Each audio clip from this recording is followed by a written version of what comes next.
Give guidance. First card, intensity.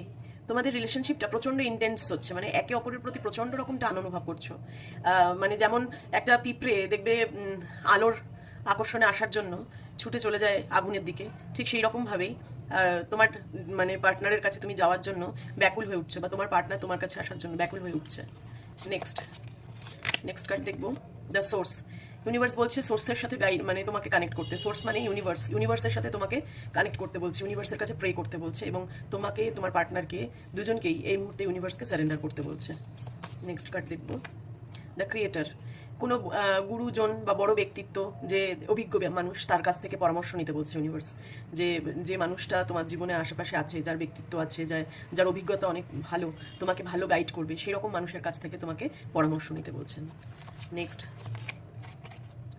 Participation. Universe বলছে তোমার এবং তোমার পার্টনারের ইকুয়াল পার্টিসিপেশন দরকার।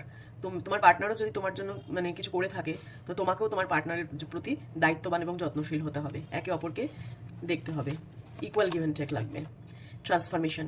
এই মুহূর্তে তোমাদের রিলেশনশিপটা ট্রান্সফরমেশনের মধ্যে দিয়ে যাচ্ছে।